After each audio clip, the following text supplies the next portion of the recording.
బెజవాడలో కొత్త దందా వెలుగులోకి వచ్చింది. పెళ్లి కాని ప్రసాద్ని టార్గెట్ చేసుకుని పెళ్లి మోజుతో ముఠా వ్యాపారం చేస్తోంది.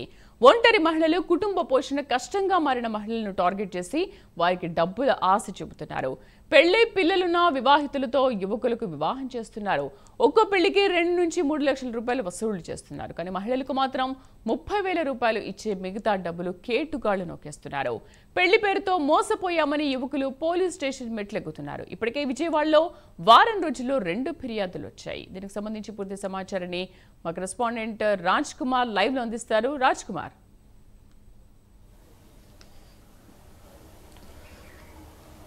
శ్రీదేవి, ముఖ్యంగా ఏదైతే విజయవాడలో ఒక కొత్త తరహా దందాను మోసాన్ని కూడా కొంతమంది ఒక ముఠా టార్గెట్ చేసింది. ఏదైతే విజయవాడ వ్యాప్తంగా ఎవరైతే ఒంటరి మహిళలు, అదేవిధంగా ఏదైతే కుటుంబ పోషణార్థం ఇబ్బంది పడుతున్నటువంటి మహిళలు, పెళ్ళైనటువంటి మహిళల్ని టార్గెట్గా ఈ దందాను ప్రారంభించారు.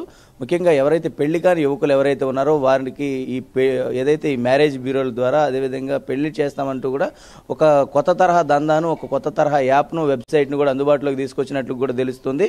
ఎవరైతే ఈ పెళ్లి కాని యువకులు ఎవరైతే ఉన్నారో వారికి మహిళలను ఎరగా వేసి ఆశ చూపించి పెళ్ళై పిల్లలు ఉన్నటువంటి వారిని కూడా ఈ దందాలోకి తీసుకొస్తున్నారు. ఆ మహిళలు ఎవరైతే కుటుంబ పోషణార్థం వారు ఇబ్బంది పడుతున్నటువంటి నేపథ్యంలో ఈ తరహా విధానాన్ని తీసుకొని వచ్చి వారికి ఒక 30,000 డబ్బులు ఇచ్చి దాదాపుగా 3 నుంచి 4 లక్షల ఆ యువకుల దగ్గర నుంచి వీరందరూ కూడా స్వాహా చేస్తున్నటువంటి పరిస్థితి కనపడుతుంది. తాజాగా విజయవాడలో ఇది ఇప్పుడు 2వ కేసు ప్రధానంగా నమోదైంది. దీనిపైన ప్రత్యేకంగా ఇప్పటికే పోలీసులు దృష్టి సాధించారు. అంటే ఇలాంటి ముఠాలు ఎవరెవరు ఉన్నారు, అసలు ఈ దందాలు ఎవరెవరు ఉన్నారనే దానిపైన కూడా ప్రధానంగా పోలీసులు దృష్టి సాధించినట్లు కూడా తెలుస్తా ఉంది. ఈ 2 నుంచి 3 లక్షలు తీసుకున్నటువంటి ఎవరైతే యువకులు ఎవరైతే ఉన్నారో వారందరూ కూడా ఇప్పుడు ఒక్కొక్కరిగా కూడా పోలీస్ స్టేషన్లను ఆశ్రయిస్తున్నటువంటి పరిస్థితి ఉంది. అంటే ఇప్పటికీ ఒక 2 కేసులు అయితే నమోదైనాయి.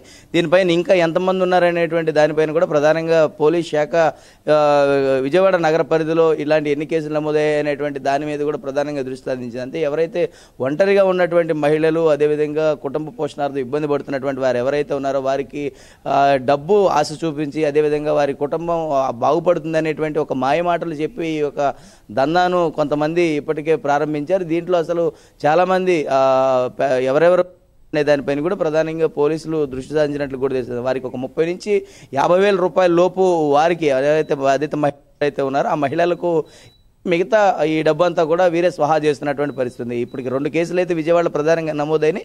ఇంకా ఎన్ని కేసులు ఇలాంటి విధానంలో ఎన్ని కేసులు ఉన్నాయనేటువంటి దానిపైన కూడా ప్రధానంగా పోలీసులు దృష్టి సాధించబోతున్నారు. దీనిపైన ఎన్టీఆర్ జిల్లా పోలీస్ కమిషనర్ రాజశేఖర్ బాబు కూడా కొంత సీరియస్గా ఉన్నట్లు కూడా తెలుస్తుంది. అంటే ఈ 2 కేసులు కూడా ఎక్కడే నమోదయ్యాయి. ఎందుకంటే అటు యువకులు అదేవిధంగా ఈ మహిళలు వివరాలు ఇంకా కూడా గోప్యంగా ఉంచుతున్నటువంటి పరిస్థితి కనపడుతోంది. ఏదైతే ముఖ్యంగా దీనికి సంబంధించి కూడా పోలీసులు వీటికి సంబంధించినటువంటి అంశాల మీద ప్రధానంగా దృష్టి సాధించినట్లుగా కూడా తెలుస్తుంది. కాబట్టి ఇలాంటి ఘటనలు మళ్ళీ పునరావృతం కాకుండా తగినటువంటి జాగ్రత్తలు అటు యువకులు కూడా అంటే త్వరగా కూడా అంటే ఇంట్లో చూసినటువంటి వివాహ సంబంధాలను మాత్రమే చేసుకోవాలి. బయట వచ్చేటువంటి మ్యారేజ్ బ్యూరోలు కావచ్చు, లేదా ఇంకోటి కూడా అటు తల్లిదండ్రుల పర్యవేక్షణలో జరగాలి. కేవలం సొంత నిర్ణయాలు తీసుకోవద్దు అనేది ప్రధానంగా పోలీసులు కూడా కొంత హెచ్చరిక జారీ చేశారు. దీంట్లో ఈ 2 కేసులు నమోదైనతో విజయవాడలో తాజాగా కొత్త తరహా మోసాన్ని కూడా అటు పోలీసులు ఛేదించారు. ఈ 2 కేసులను కూడా దీనికి ఒక ప్రత్యేకమైనటువంటి బృందాన్ని కూడా ఫామ్ చేయాలనేటువంటి ఆలోచనలో పోలీసులు ఉన్నట్లు కూడా తెలుస్తోంది. ఈ దందా చేస్తున్నటువంటి ముఠాలను పట్టుకోవాలనేటువంటి దానిపైన కూడా బాధిత యువకులు ఎవరైతే ఉన్నారో వారందరూ కూడా అటు పోలీస్ స్టేషన్లను అటు పోలీసులను ఆశ్రయిస్తున్నటువంటి పరిస్థితి ఉంది. కాబట్టి చూడాలి మరి ఈ కొత్త తరహా దందాను ఏ విధంగా పోలీసులు అరికడతారు, బెజవాడ పోలీసులు అనేది కూడా వేచి చూడాల్సిన అంశం. Sridevi. Right Raj Kumar, thank you.